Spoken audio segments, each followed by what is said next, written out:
কার কোনো প্রশ্ন আছে কিনা দেখো। দক্ষতা বের করে ফেলি আমরা।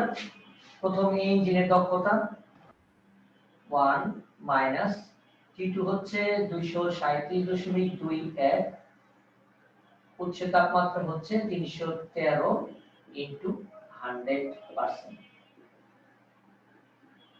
এটা কত আসে দক্ষতা?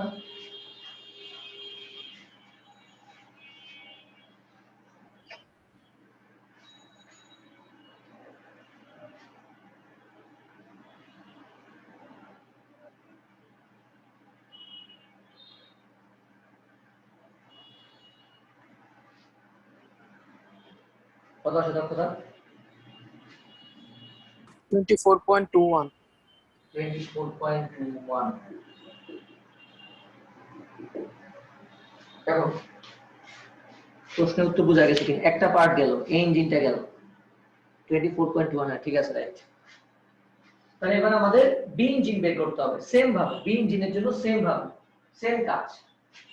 তাহলে বি ইঞ্জিনের জন্য আমাদের উচ্চের তাপমাত্রা দেওয়া 323 কেলভিন। তাহলে বি ইঞ্জিনের সূত্র আমরা লিখব একই ভাবে। বি ইঞ্জিনের জন্য আমাদের ধরো এটা ধরলাম টিবি রাখলাম, এটা V2 গামা মাইনাস 1, এটা টিবি প্রাইম দিলাম V3 গামা মাইনাস 1। তো এখানে আমাদের V2 is to V3 সমান হচ্ছে 1:3।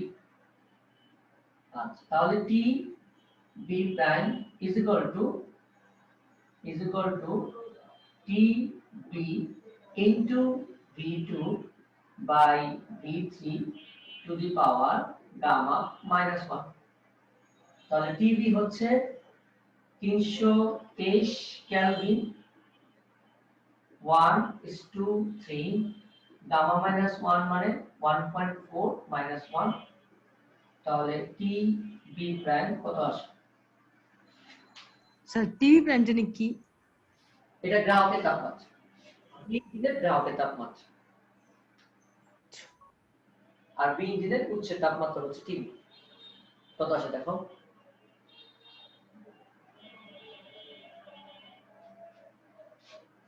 208.14। তাহলে কত? 208.14। ঠিক আছে, 208.14। ওকে, এই ঠিক আছে কিনা বলো? জি স্যার, ঠিক আছে। এবার দক্ষতা, তাহলে বি ইঞ্জিনের দক্ষতা 1 মাইনাস 208.14 মাইনাস 323 ইনটু 100%। এটা কত আসে?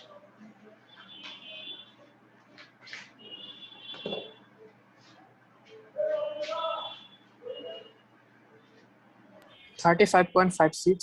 35%।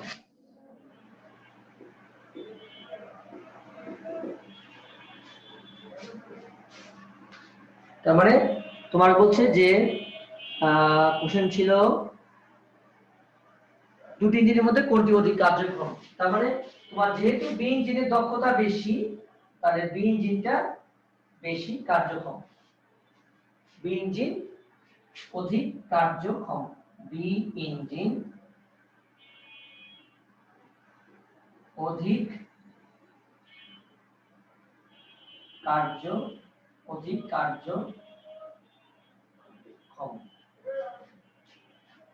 অধিক কার্যক্ষম।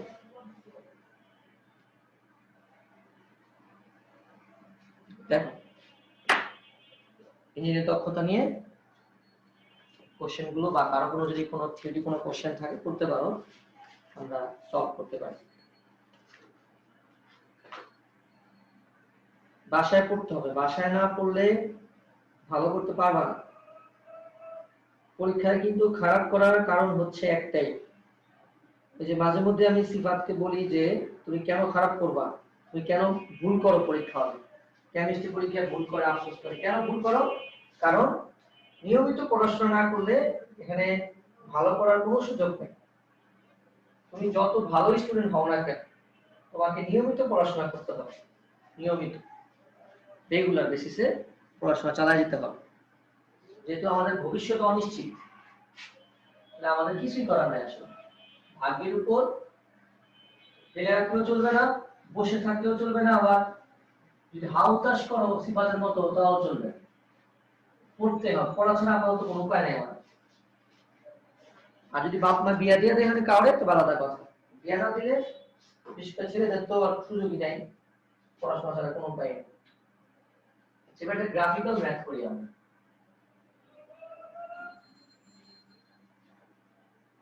y অক্ষ বরাবর চাপ,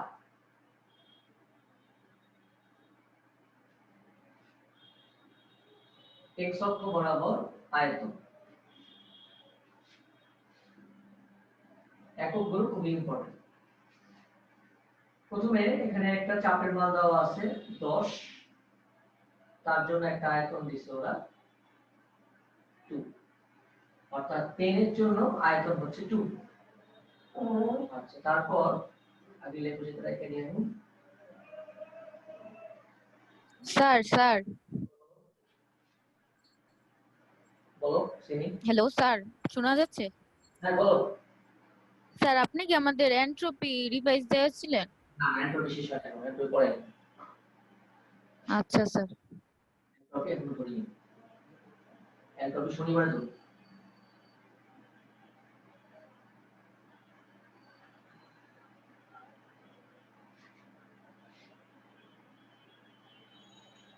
এটা হচ্ছে 20, এর জন্য আয়তন দেওয়া হচ্ছে 4, আর এটা হচ্ছে 30, আয়তন হচ্ছে 6। বাকি চিত্র একটু উঠে নাও, স্ক্রিনশট দিয়ে নাও।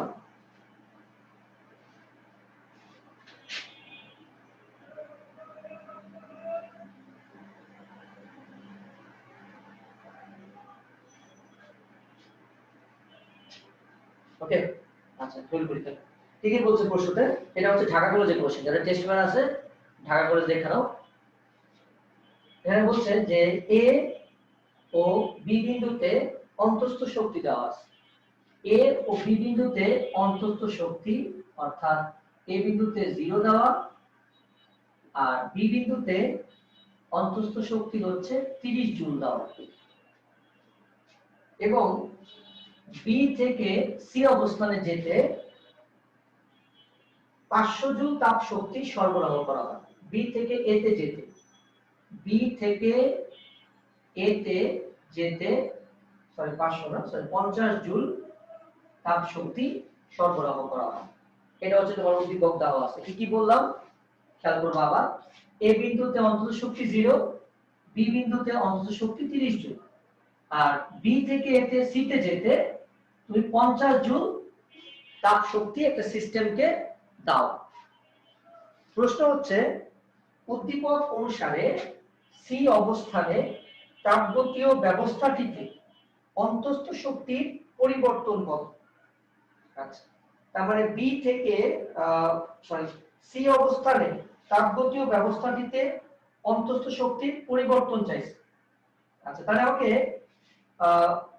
প্রথমে কি কি দেওয়া আছে? বি থেকে সি তে যেতে 50 জুল তাপ দেওয়া আছে। আচ্ছা, তাহলে এখন বলছে যে তুমি যে বি থেকে সি তে যাচ্ছ তার জন্য তোমার অন্তস্থ শক্তির পরিবর্তন কত হবে। এখানে খেয়াল করবে, এখানে কিন্তু বি এর চাইছে কোথায়? বি থেকে সি তে যাওয়ার ফলে অন্তস্থ শক্তির পরিবর্তন কত। আচ্ছা, এই যে একটা সিস্টেম বি থেকে সি তে যাচ্ছে, এটা কি প্রক্রিয়া? এটা কি প্রক্রিয়া? বি থেকে সি তে যাওয়ার ফলে আমার সিস্টেমের কি আয়তনের কোনো পরিবর্তন হচ্ছে? চাপের কোনো পরিবর্তন হচ্ছে? বলতো। এটা সম আয়তন না? এটা সম আয়তন, কিন্তু চাপের কিন্তু পরিবর্তন ঘটতেছে। দেখো, বি তে চাপ ছিল 10, সি তে চাপ হয়ে গেছে 30, কিন্তু আয়তনের কোনো পরিবর্তন হয় না।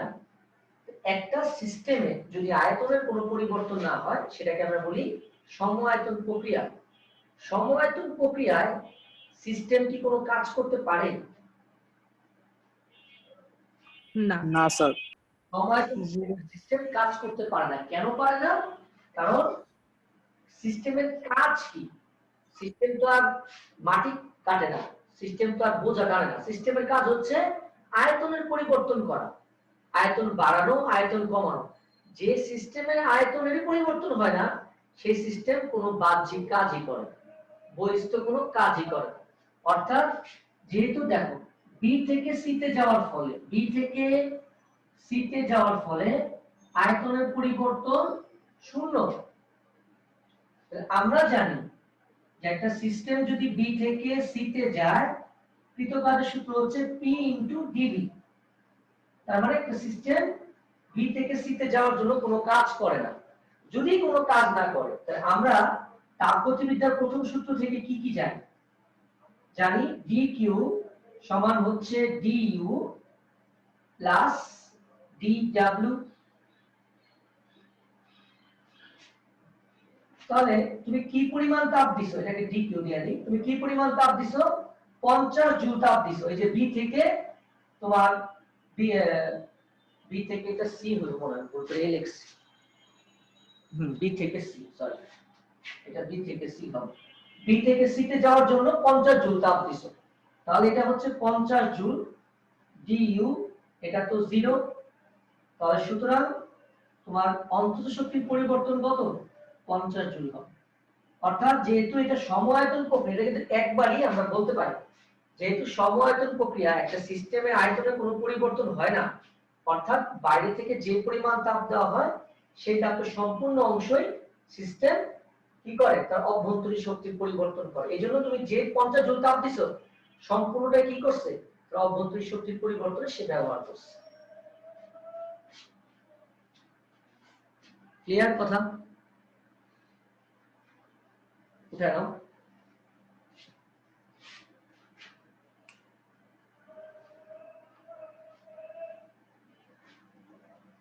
আচ্ছা, এবার পরের কোশ্চেন।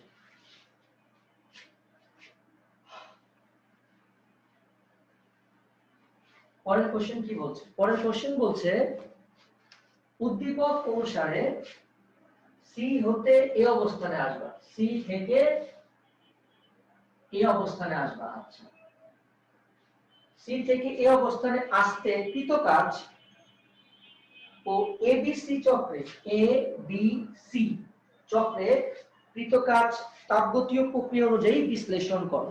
অর্থাৎ সি থেকে এ তে আসতে কতটুকু কাজ করতে হবে সেটা বের করবো আমরা। আরেকটা হচ্ছে এ বি সি পথে, মানে এ বি সি পথে একবারে বের করা যাবে না। প্রথমে এ থেকে বি তে যাব, বি থেকে সি তে যাব। আমাদের একটা সুবিধা আছে, কিন্তু বি থেকে সি তে কোনো কাজ করতে হয় না, শুধু আমরা এ থেকে বি তে যাওয়ার কাজটা বের করলেই এ বি সি পথে কাজ বের করে ফেলব। তাহলে আমরা ধাপে ধাপে আসি। প্রথমে আমরা এ বি সি পথে কাজ বের করি। এ বি সি পথে কৃত কাজ, তাহলে এবিসি পথে কৃত কাজটা লিখতে পারি আমরা। প্রথমে যাব আমরা এ থেকে বি, এ থেকে বি, তারপর যাব বি থেকে সি। আচ্ছা, এ থেকে বি তে যাচ্ছি, এটা কি প্রক্রিয়া? এ থেকে বি তে যাওয়া, এটা কি প্রক্রিয়া? সমচাপ। এটা সমচাপ প্রক্রিয়া, রাইট। দেখো এ তে আয়তন 2, বি তে আয়তন 6, আয়তন পরিবর্তন হচ্ছে, কিন্তু এ তেও চাপ 10, বি তেও চাপ 10, এটা সমচাপ প্রক্রিয়া। সমচাপ প্রক্রিয়ায় আমাদের কৃত কাজের সূত্র হচ্ছে পি ইনটু ডিভি, আর এটা তো 0। তাহলে পি কত? ওই যে পি বললাম 10, আর ডিভি কত হবে? এ থেকে বি তে গেছে, আয়তন ছিল 2, হয়ে গেছে 6, কতটুকু পরিবর্তন হয়েছে? 6 - 2 অর্থাৎ 40 জুল। আয়তন ছিল 2, হয়ে গেছে 6, কতটুকু পরিবর্তন হবে? 4 মিটার কিউব, 40 জুল। অর্থাৎ তোমার এ বি সি পথে টোটাল কাজ কত হবে? 40 জুল। ক্লিয়ার কথা? স্যার, স্যার এখানে এবিসি চক্র দাও, এটা কি চক্র হবে নাকি পথ হবে? ভাষাটা ভুল না? এবিসি পথ হওয়া উচিত, চক্র হইলে আবার এবিসি এ হয়ে যাবে। জি স্যার।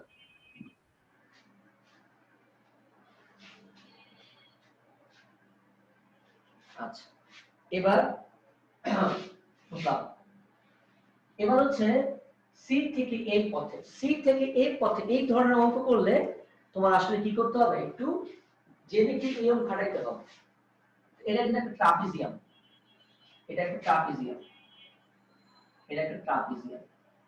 সি থেকে যখন এতে যাইবা তোমার কি করতে হবে, ট্রাপিজিয়ামের ক্ষেত্রফল দিয়া এই কাজটা বের করতে হবে। কারণ কাজ মানে কি, area under the curve, ball into সরণ, চাপ ইনটু আয়তনের পরিবর্তন, এগুলো হচ্ছে কাজ। চাপ y অক্ষ বরাবর, আয়তন x অক্ষ বরাবর, তার মানে এটা হচ্ছে কি ক্ষেত্রফল। y ইনটু x মানে কিন্তু ক্ষেত্রফল। কার ক্ষেত্রফল? এই যে ট্রাপিজিয়ামটা তৈরি হয়েছে, এই যে CA, এই ট্রাপিজিয়ামের ক্ষেত্রফল বের করলেই সি থেকে এতে তুমি কাজ বের করে ফেলতে পারবে। এটা আগের মতো সূত্র দিয়ে বের করা যাবে না, কারণ এটা এভাবে আয়তন কমতাছে, এটা কোনো প্রসেস, নরমাল প্রসেস একটা। এখানে চাপেরও পরিবর্তন হয়, আয়তনেরও পরিবর্তন হয়, এজন্য সরাসরি আমরা এখানে কোনো ফর্মুলা ইউজ করতে পারবো না। সমষ্ণ, না রুদ্ধতাপীয়, না সমায়তন বা সমচাপ, কোনো প্রক্রিয়া আমরা এখানে ইউজ করতে পারবো না। তখন কি করব আমরা, আমরা ক্ষেত্রফল বের করব, আমরা ক্ষেত্রফল বের করব। তাহলে আমরা লিখতে পারি কি, W সি থেকে এতে যেতে কি তো কাজ, এর নাম দিয়ে দিই একটা, কি নাম দেব বলো, এ বি, থাক নাম দরকার নাই, ট্রাপিজিয়ামের ক্ষেত্রফল ডাইরেক্ট বের করি আমরা। ট্রাপিজিয়ামের ক্ষেত্রফল হচ্ছে কি, হাফ ইনটু সমান্তরাল বাহুদ্বয়ের যোগফল। এই একটা বাহু, এই একটা বাহু, তো এই দুইটা বাহু, এটার মান হচ্ছে 10, এই বাহুটা y অক্ষের সমান 10 প্লাস এই বাহুটা y অক্ষের সমান, এটা কত 30। এই যে সমান্তরাল বাহু, এই একটা বাহু, এই একটা বাহু, এই বাহুটার মান 10, এই বাহুটার মান 30 ইনটু লম্ব দূরত্ব, মানে এই দুইটা বাহুর মাঝখানে লম্ব দূরত্ব কত, এই যে এইটুকু AB, মানে 2 আর 6 মানে কত হবে 4। আচ্ছা, স্যার প্রশ্নটা জানি কি ছিল? প্রশ্ন ছিল সি থেকে এতে যেতে কতটুকু কাজ করতে হবে, সি থেকে এতে যেতে।